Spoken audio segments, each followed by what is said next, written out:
The bridge of the UHSV Valkyrie hummed with the familiar sounds of deep space travel. Captain Jake Morrison sat in his command chair, watching the stars streak past on the main view screen. It was his 4th year commanding the exploration vessel, and moments like these had become routine. Perhaps too routine. "Captain, I'm picking up something strange," Amy Chen said from the pilot station. Her fingers danced across her console, her brow furrowed in concentration. "It's a distress signal, but it's breaking up pretty badly." Jake straightened in his chair. Distress calls were rare out here in the frontier zones where few ships dared to travel. "Can you clean it up?" "Working on it now." Amy's hands moved faster, adjusting frequencies and filters.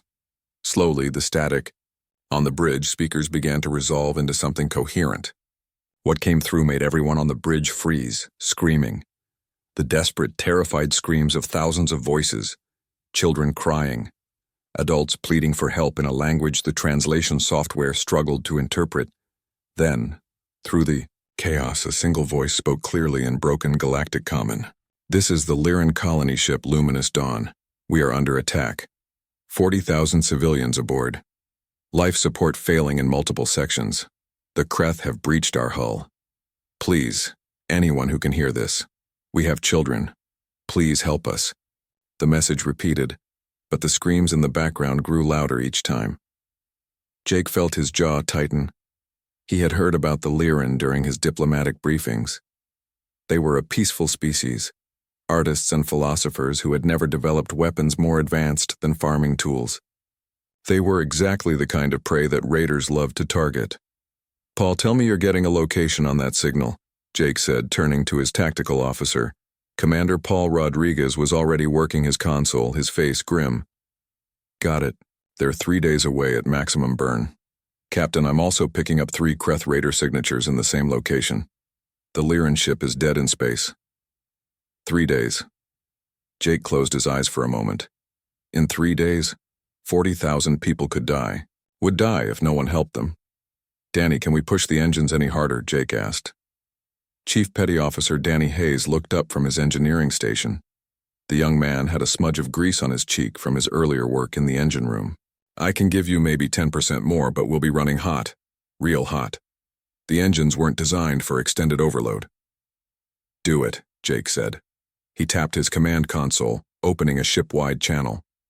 "All hands, this is the captain. We've received a distress call from a civilian vessel under attack. We're altering course to render assistance. This is going to be rough, and it's going to be dangerous. I won't order anyone to come along if they don't want to. But those people need help, and we're the only ones close enough to give it." He paused, waiting to see if anyone would object. The bridge crew looked at him with steady eyes. Through the open channel, he could hear the rest of his crew checking their stations and preparing for action. "Amy, plot the course. Maximum speed. Paul, start running tactical scenarios. I want to know everything about Kreth Raiders and how we can take 3 of them with 1 ship. Lisa, prepare medical. We'll have casualties, either ours or theirs. Probably both."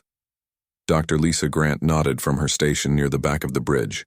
She was already pulling up Lyran physiology data, preparing for whatever they would find when they arrived. Jake opened another channel, this one connecting directly to Earth's deep space communications network. "This is Captain Jake Morrison of the UHSV Valkyrie. We are responding to a distress call in Sector 773. Civilian vessel under attack by Kreth Raiders. We are outnumbered and outgunned, requesting any available support."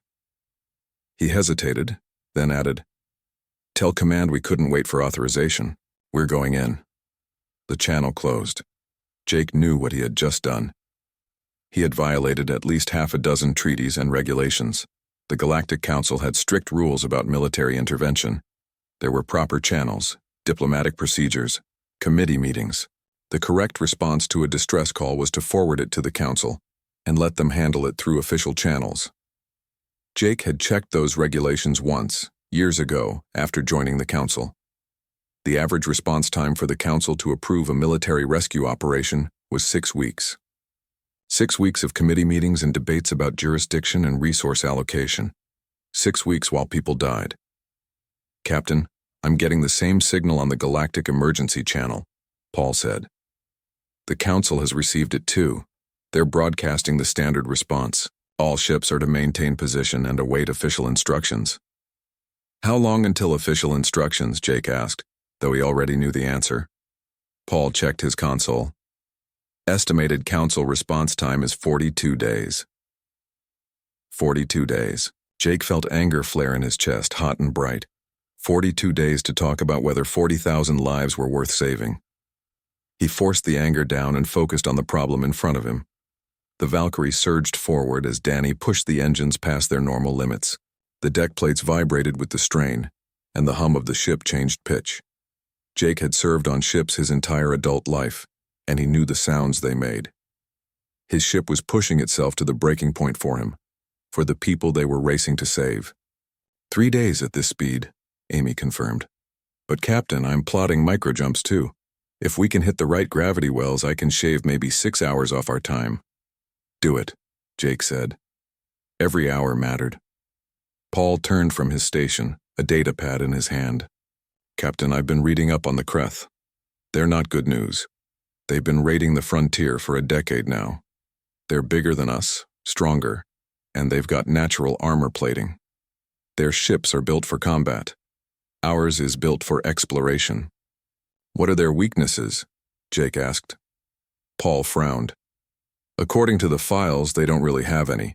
They're apex predators from a high-gravity world. They hunt in packs. They're aggressive and fearless. He paused. The reports say most species just avoid them. Jake stood up and walked to the tactical display. It showed the Lyran ship surrounded by 3 Kreth vessels, like wolves circling wounded prey. Most species aren't human, he said quietly. Pull up everything we have on Kreth combat tactics. How they move, how they think, how they fight. There's always a weakness, we just need to find it. Over the next 3 days, the crew of the Valkyrie prepared for battle. Paul ran simulation after simulation, looking for any advantage they could exploit. Danny worked miracles in engineering, reinforcing the shields and rerouting power systems to give them every possible edge. Amy studied the jump routes and plotted approaches that would bring them into the battle zone from unexpected angles. Lisa prepared the medical bay for casualties. She knew human physiology inside and out, but she also studied Lyran biology. If they succeeded, there would be wounded to treat. She needed to be ready. Jake spent his time reviewing everything they knew about the Kreth and their tactics. He read reports from other species who had encountered them. Most of those reports ended in defeat or retreat. The Kreth were brutal, efficient, and merciless. They saw softer species as prey, nothing more. But as Jake read, he began to notice patterns. The Kreth won by being more aggressive than their opponents. They attacked hard and fast, overwhelming their enemies with superior strength and ferocity. Every battle report showed the same thing. Species that tried to match the Kreth in direct combat lost. Species that tried to run were hunted down. On the 3rd day, Amy brought the Valkyrie out of its final jump.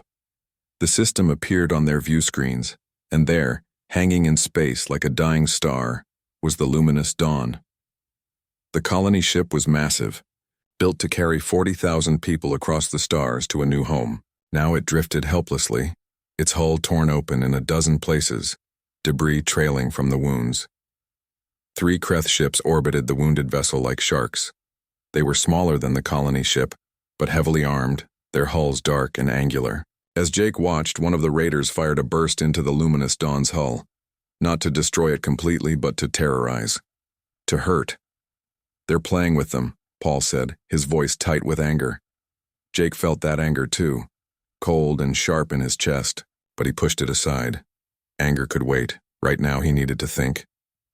Open a channel to the Kreth vessels, he said. Amy looked at him in surprise. Sir? Do it. The channel opened. Jake stood up, facing the view screen. Attention, Kreth vessels. This is Captain Jake Morrison of the UHSV Valkyrie. You are attacking a civilian ship. Leave now and we won't pursue you. This is your only warning. For a moment, there was silence. Then the speakers crackled with a sound that might have been laughter. A deep, rasping voice responded in heavily accented Galactic Common. Human. We have heard of your kind. soft-worlders who play at being warriors. Leave now, or we add your ship to our collection. This is our prey. Find your own. The channel went dead. On the view screen, the 3 Kreth ships began to turn toward the Valkyrie. Their weapons powered up, targeting sensors locking on. Jake sat back down in his command chair. His crew looked at him, waiting for orders. He thought about the 40,000 people on that ship. He thought about the children in the distress call crying for their parents. The first Kreth ship fired before the Valkyrie was even in optimal range. Brilliant blue energy bolts streaked across the space between them, powerful enough to vaporize a normal ship's shields in seconds. But Amy Chen wasn't flying a normal ship in a normal way. She jinked the Valkyrie hard to port, the maneuver so violent that everyone not strapped in would have been thrown across the bridge. The energy bolts missed by meters, passing through the space where they had been a heartbeat before. Amy's fingers never stopped moving, adjusting thrusters, redirecting power, dancing the ship through the incoming fire like she was dodging asteroids in Earth's belt. Because she had trained doing exactly that. "They're firing in patterns," Paul called out from tactical, "trying to box us in. They expect us to take evasive action within normal parameters." "Then let's be abnormal," Jake said. "Amy, plot a course straight at the nearest ship. Paul, everything we have on their forward shields. Concentrate fire on one point." The Valkyrie's weapons opened up. Plasma cannons and railguns hammered at the lead Kreth ship's shields, hitting the same spot again and again. It wasn't elegant or sophisticated. It was brutal and direct, like hitting someone in the face until they fell down. The Kreth ship's shields held, but Jake could see them flickering under the sustained assault. The raiders weren't used to this kind of aggression. Most species fought at range, traded fire carefully, withdrew when shields got low. They fought like it was a game with rules. Humans had learned warfare on a planet that had no rules. Earth had taught them that survival meant fighting dirty, fighting smart, and never ever fighting fair. "They're adjusting position," Paul reported. "The other 2 ships are moving to flank us." "Let them," Jake said. "Danny, how are the engines?" "Hot, sir, real hot, but they'll hold." Danny's voice came through from engineering, strained but determined. "Give me 2 minutes, I can give you something special." "You've got 1 minute," Jake replied. The second and third Kreth ships moved into position, forming a triangle with the Valkyrie at the center. It was a classic pack hunting formation, surrounding prey so it had nowhere to run. The Kreth had used this tactic for years against species that would panic and scatter, but the Valkyrie didn't run. "Multiple missile locks," Paul announced. "All 3 ships are preparing to fire simultaneously. Captain, if they all hit us at once—" "They won't," Jake said. He pressed the ship-wide comm. "All hands brace for impact." "Danny, now." "Dumping cargo bay 3, Danny replied. The Valkyrie's cargo bay doors opened and containers tumbled out into space. Mining equipment, ore samples, spare parts, everything that wasn't nailed down. But these weren't random containers. Danny had spent the last 3 days modifying them, filling them with ball bearings, metal scrap, anything dense and hard. The containers spread out in a cloud around the Valkyrie. Then Danny triggered the secondary charges he had installed. Small explosives that shattered the containers and sent thousands of pieces of debris flying in all directions at high velocity. The Kreth missiles launched, their sensors locked on the Valkyrie. But suddenly the space between the ships was filled with the expanding cloud of metal, moving at thousands of meters per second. The missiles, flying at maximum speed, slammed into the debris field. Most detonated immediately. A few made it through but were damaged, spinning off course. "Now, Amy," Jake ordered. Amy had been waiting for this moment.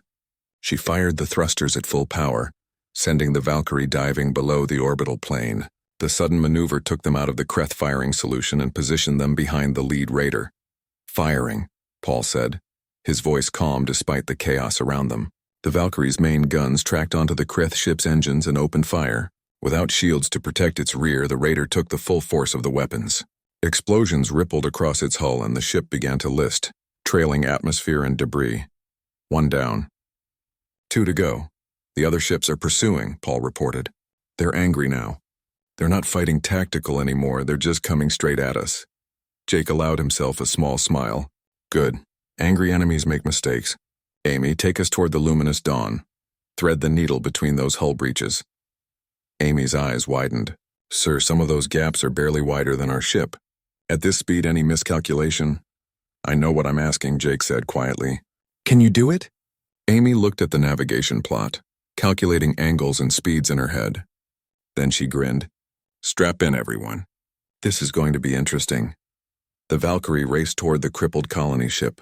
The massive vessel loomed larger and larger on the view screen, its hull torn open like wounds on a dying creature. Amy picked her approach vector, aiming for a gap where debris had torn a section of the outer hull away. The two remaining Kreth ships followed, closing the distance. They were faster than the Valkyrie in a straight line, and they were gaining. Energy bolts hammered against the Valkyrie's rear shields, each impact making the ship shudder. "Shields at 60%, Paul announced. 50%. "Captain, we can't take much more of this." "Almost there," Amy muttered, her full concentration on the navigation. The luminous dawn filled their view screen now. The gap in its hull rushed toward them. It looked impossibly small. Amy's hands moved in a blur. The Valkyrie rolled 90 degrees, presenting its narrowest profile, and shot through the gap with meters to spare. Metal screamed against their shields as they brushed against torn hull plates. Sparks flew. Alarms blared. But they made it through. The two Kreth ships, larger and less maneuverable, couldn't follow the same path. They split up, one going over the colony ship and one going under, trying to catch the Valkyrie on the other side. 10 seconds, Jake said. "Paul, get ready." Paul's fingers hovered over his weapons controls. He had been preparing for this moment during the entire chase. "Ready, sir." The Valkyrie emerged from behind the luminous dawn. The Kreth ship that had gone over was waiting, weapons charged, ready to fire. But it was looking in the wrong direction. It expected the Valkyrie to be running, fleeing. Instead, Amy had reverse thrust the moment they cleared the colony ship, bringing them to a near stop. The Kreth ship flew past them, missing by hundreds of meters. "Fire," Jake said.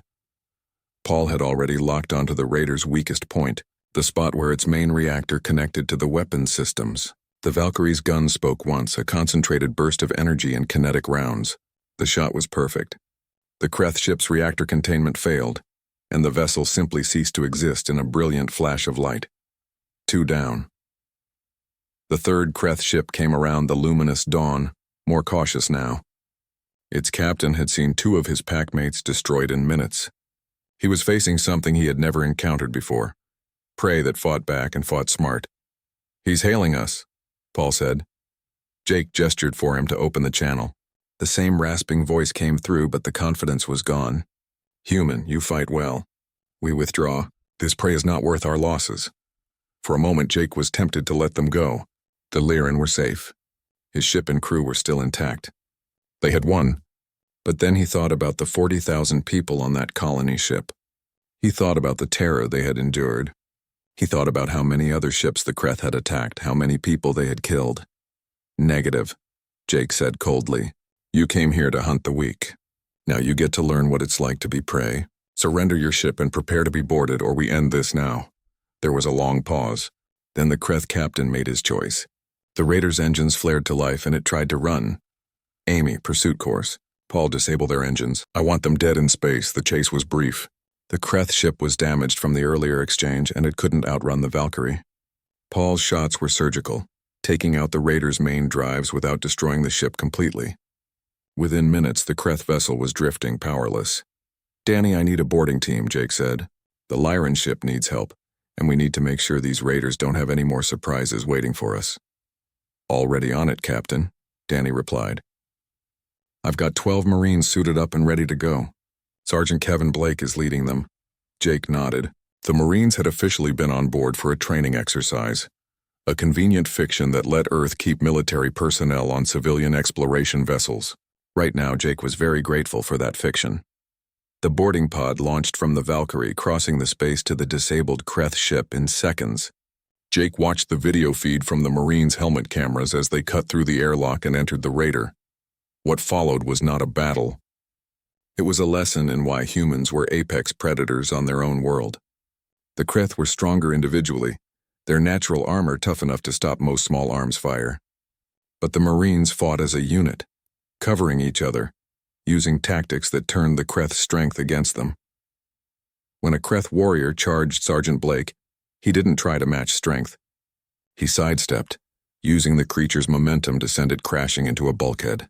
When another tried to use its size to intimidate Corporal Nina Watts, she put 3 rounds into its joints. the only weak points in its armor. The Kreth had evolved to hunt in packs against prey that ran. They had never learned to fight against something that fought back with discipline and strategy. Within 20 minutes, the raider was secured. The surviving Kreth were in rest.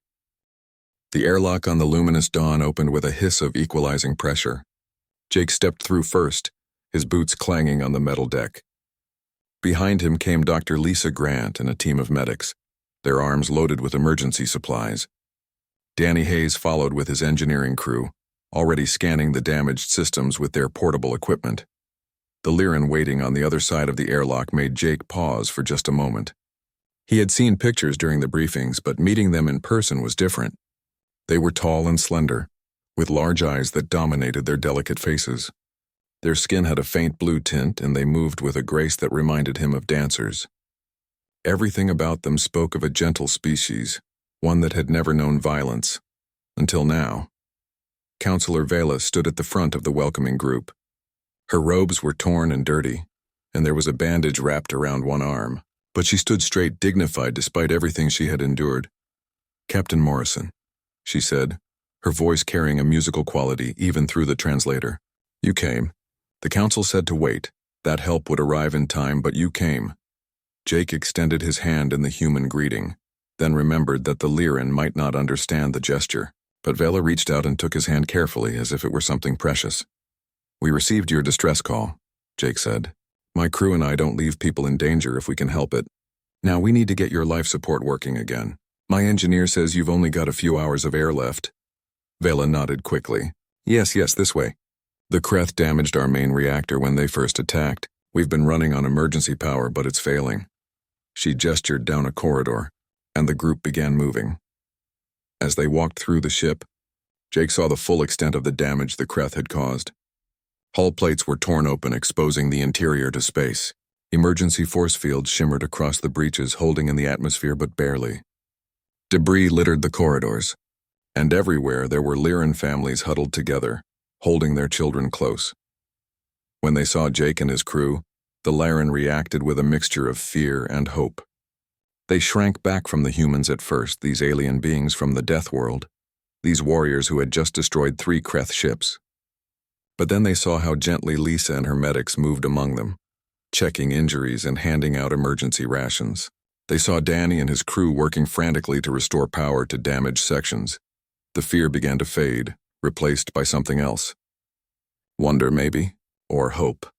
They reached the engineering section and Danny immediately started working.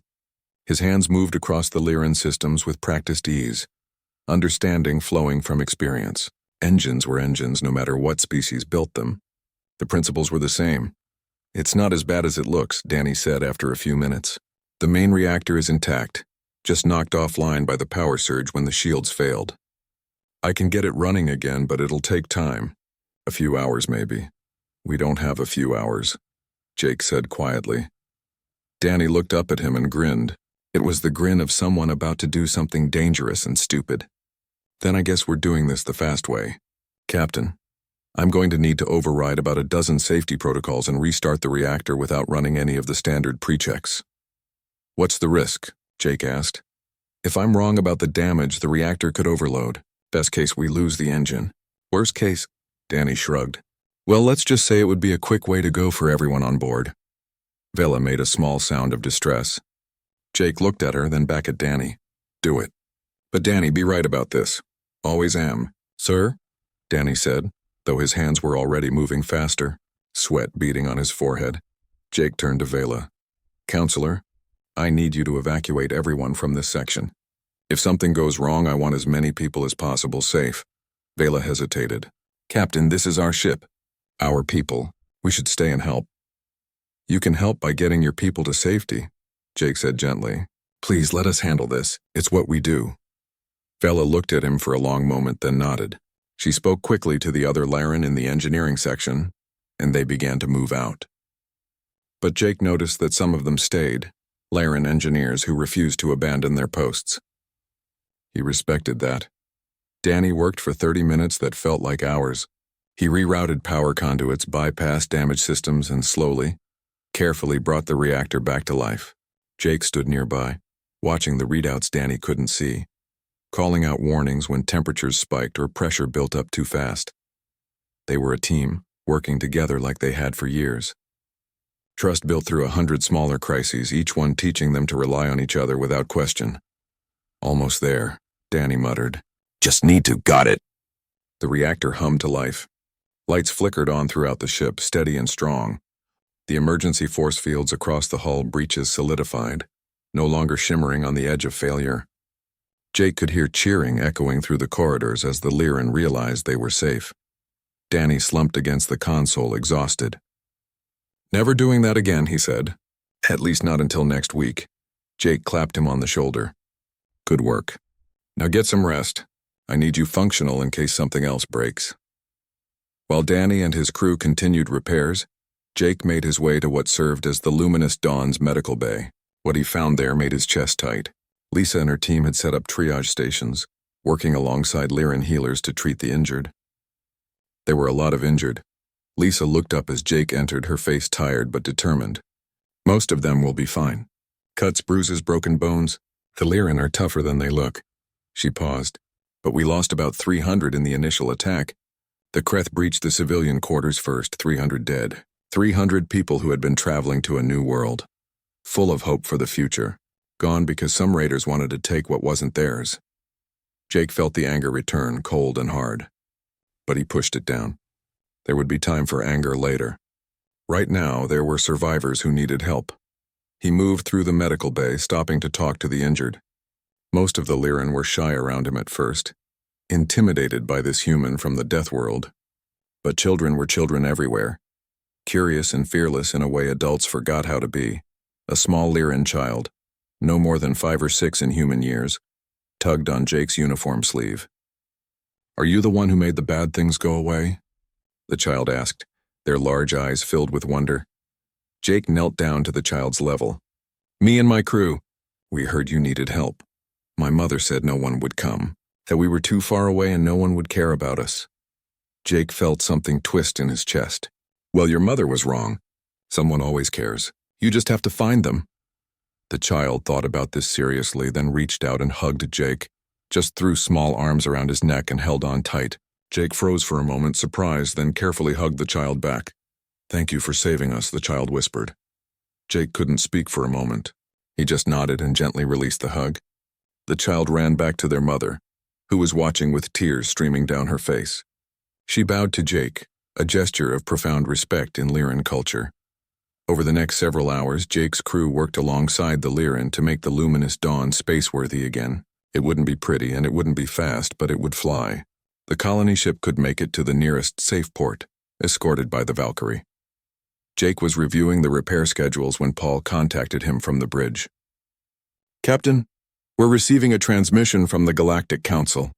They want to talk to you now. Jake sighed. He had known this was coming. Put them through. The view screen in the Luminous Dawn's command center flickered to life, showing a stern-looking alien Jake recognized as Counselor Tharn, one of the senior members of the Galactic Council. The Counselor's species, the Vrex, resembled large insects with multiple arms and compound eyes. Right now, those eyes looked decidedly unfriendly. Captain Morrison, Tharn began, his voice translated into clipped, formal Galactic Common. You are aware that you have violated 17 separate treaties and regulations by engaging in unauthorized military action? I am, Jake said calmly. You were ordered to maintain position and await official council response. You ignored these orders. Your actions could have started an interstellar incident. With respect, Counselor, my actions saved 40,000 lives. What would your official response have saved? Tharn's mandibles clicked in agitation. That is not the point. The Council has procedures, rules, structure. Without them, we have chaos. And with them, you have 40,000 dead Lyran while committees debate whether saving them is cost-effective. Jake shot back. His voice remained calm, but there was steel underneath. Counselor, I've read your procedures. I know the average response time. These people would have died 6 times over waiting for official help. The rules exist for a reason, Captain. They prevent reckless actions that could endanger the entire galactic community. Jake took a deep breath, choosing his next words carefully. I understand that, Counselor, I do. But there's a difference between rules that protect people and rules that protect bureaucracy. When I joined the Council, I thought I was joining an organization that valued life. Instead, I found the journey back to civilized space took 5 days. The luminous Dawn, still wounded but functional, limped along while the Valkyrie maintained escort position. Jake had his crew running constant scans, watching for any sign of more Kreth raiders or other threats. But space remained quiet, almost unnaturally so. On the 3rd day, Paul called Jake to the bridge with news. "Captain, we're being followed. Multiple ships maintaining distance but definitely tracking us." Jake felt tension spike through his body. "Kreth?" "Negative. I'm reading signatures from at least 6 different species. None of them are hostile, just watching." Paul frowned at his console. "Sir, I think we've attracted attention." Jake understood immediately. Word had gotten out. Somehow, despite being days from any major communications hub, the story of the Valkyrie and the rescue had spread through the galactic network. Ships were coming to see if it was true, if humans really had defied the Council to save the Lyran. "Keep monitoring them," Jake ordered, "but don't take any aggressive action unless they do first. Let them watch."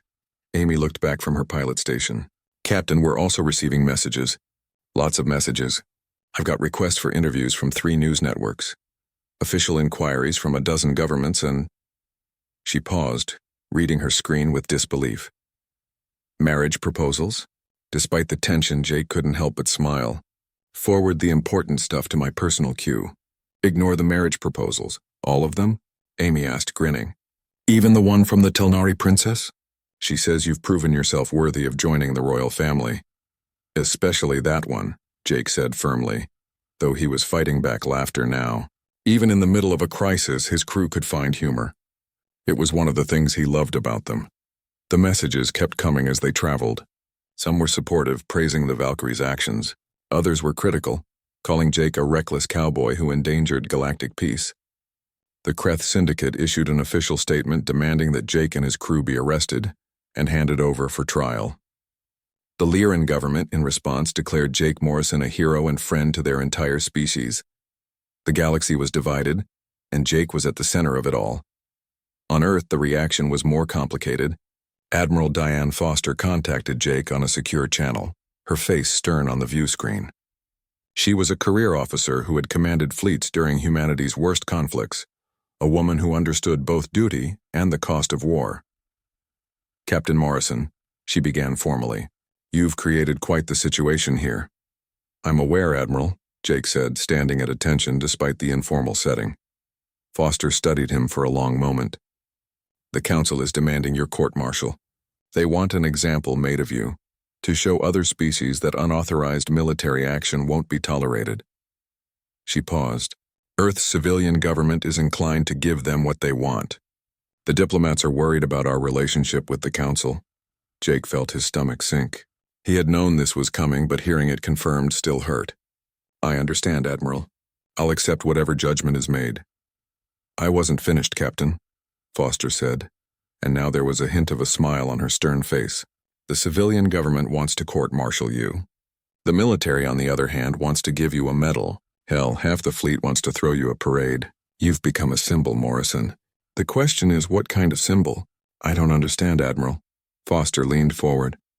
"When humanity joined the Galactic Council, we made compromises. We agreed to limit our military, to follow their procedures, to be good little members of the galactic community. We did it because we wanted peace, wanted to be part of something bigger than ourselves." She paused. "But in the process, I think we forgot what made us human in the first place. We forgot that sometimes the right thing to do isn't the legal thing. You reminded everyone of that." Jake didn't know what to say. Foster continued.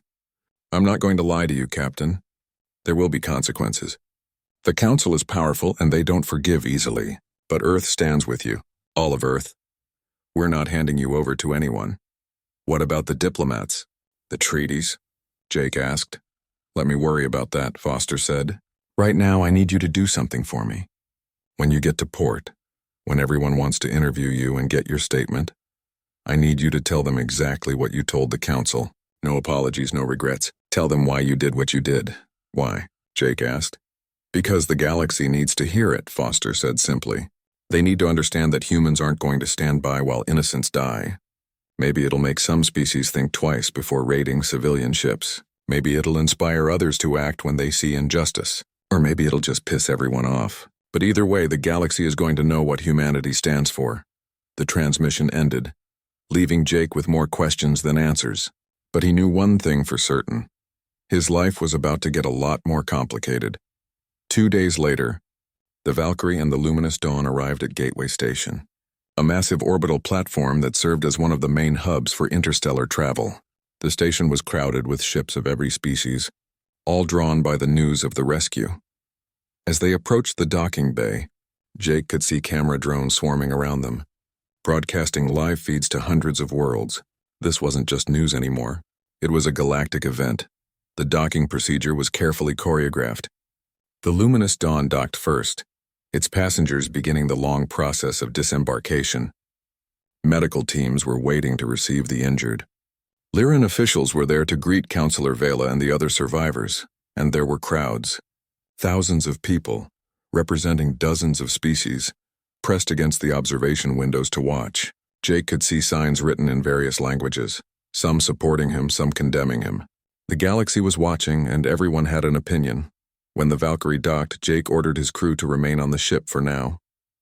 This was his responsibility, his choice. They shouldn't have to face the consequences.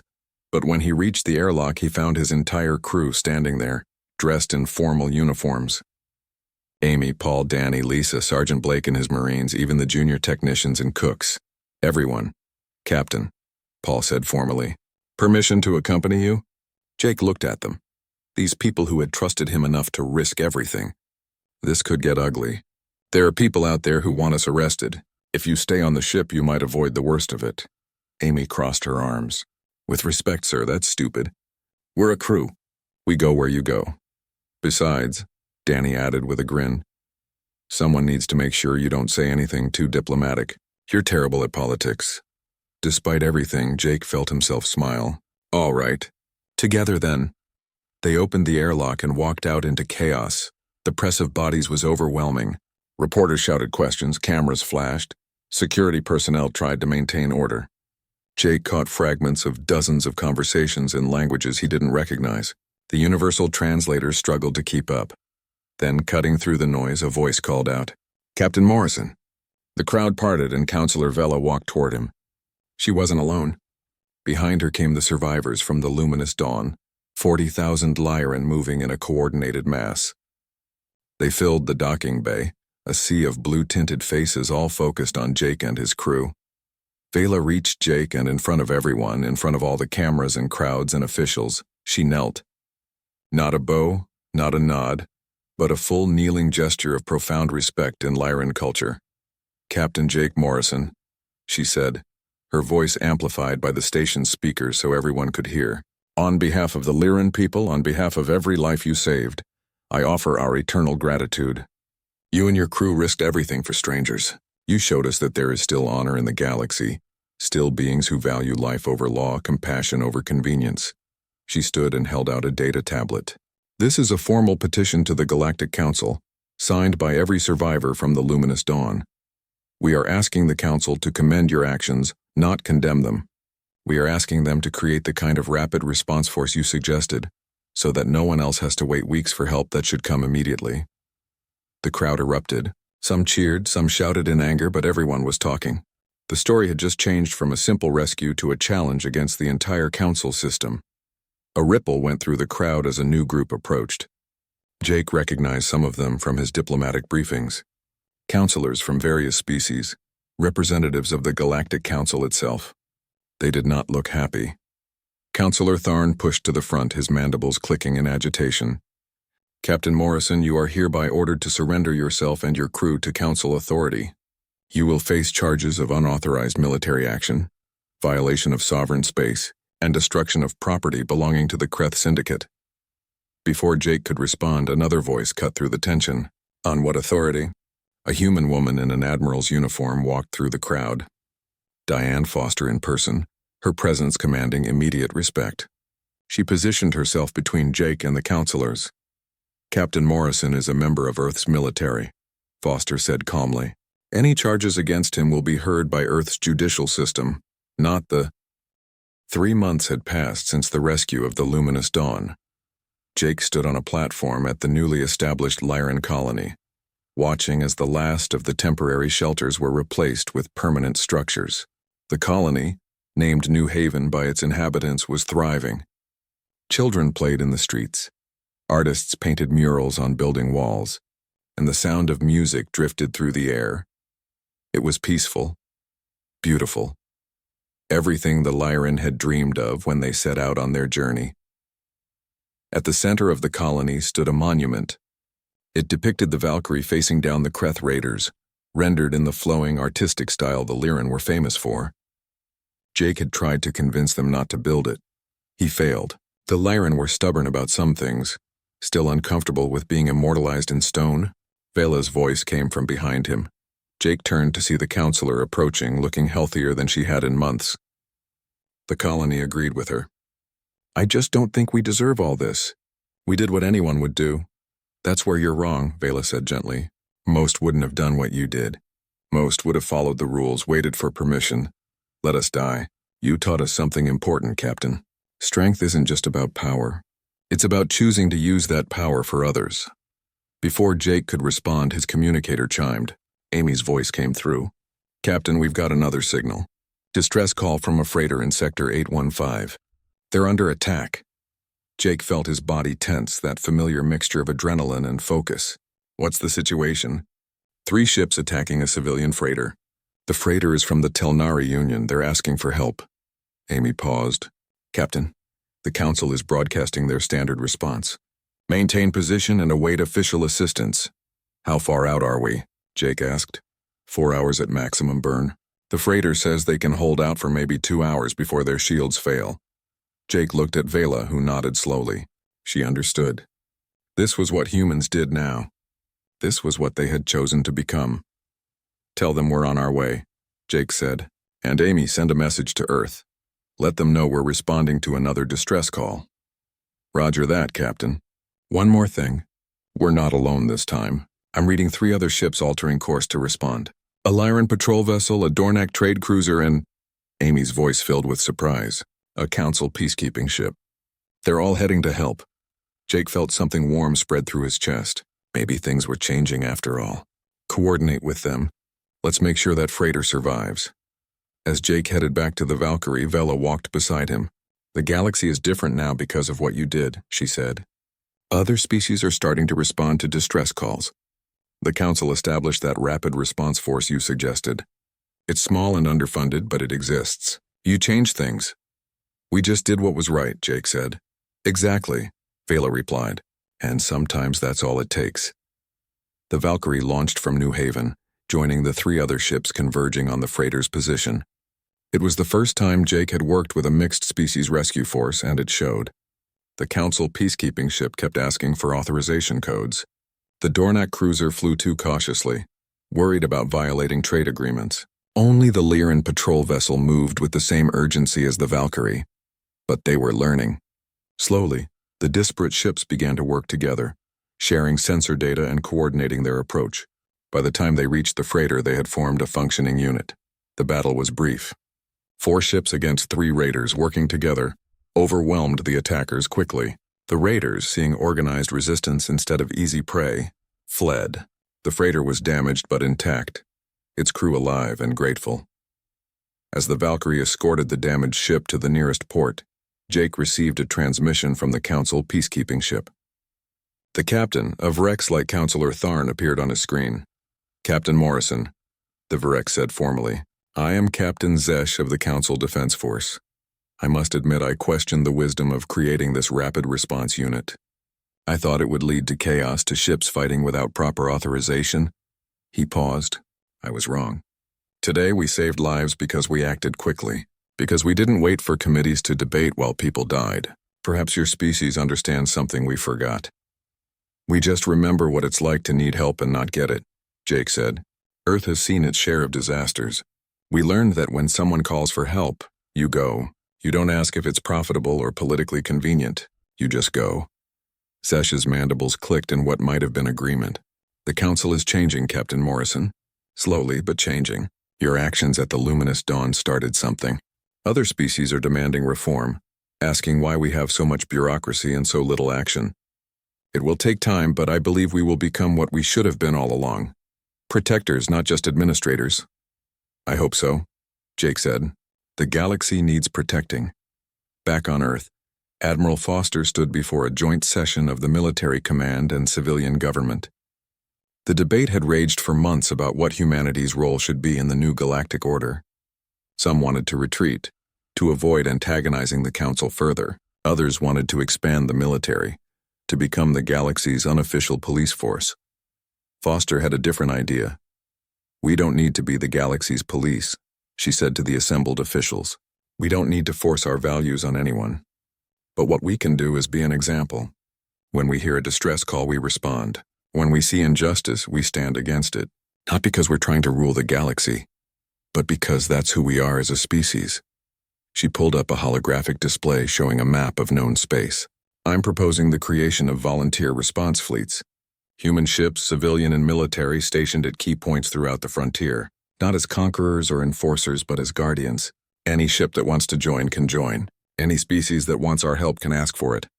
A civilian official stood up, his face concerned. Admiral, the cost alone would be astronomical. And you're talking about sending our people into danger without any guarantee of support from the Council or other species.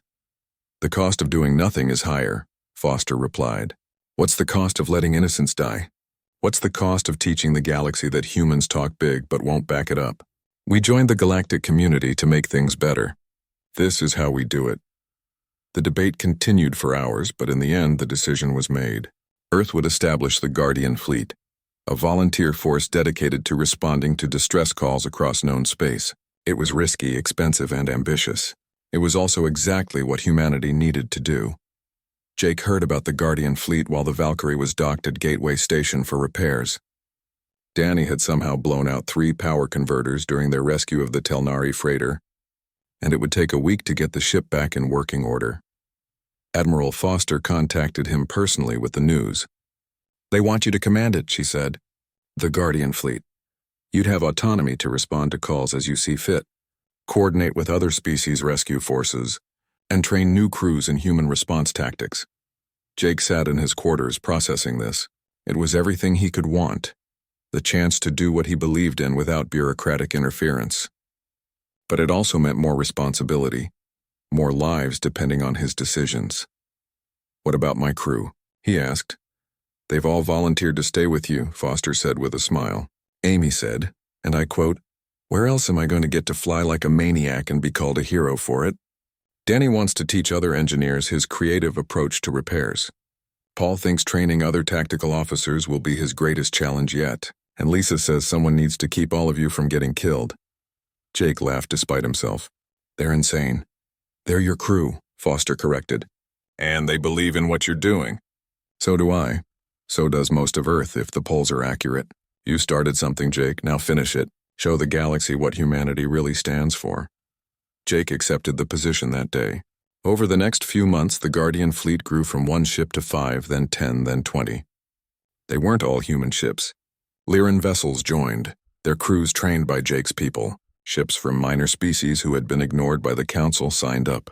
Even a few Council races inspired by what they saw contributed vessels to the cause. The Valkyrie became the flagship, and Jake's crew expanded to include officers from a dozen different species. Teaching them human tactics was challenging. Most alien species had never learned to make split-second decisions under pressure. They wanted to analyze, to calculate optimal responses, to follow established protocols. Humans had learned to survive on a planet where hesitation meant death. They decided fast and committed fully. It wasn't always the smartest approach, but it saved lives when seconds mattered. A young Dornak officer named Kresh struggled with this during training simulations. When faced with a hostage situation, he kept pausing to run probability calculations. The hostages died in the simulation while he was still computing the best approach. Stop thinking so much, Jake told him after the 3rd failed simulation. I know that sounds counterintuitive, but sometimes you need to trust your instincts. See the situation, make a decision, act. You can't always calculate the perfect response.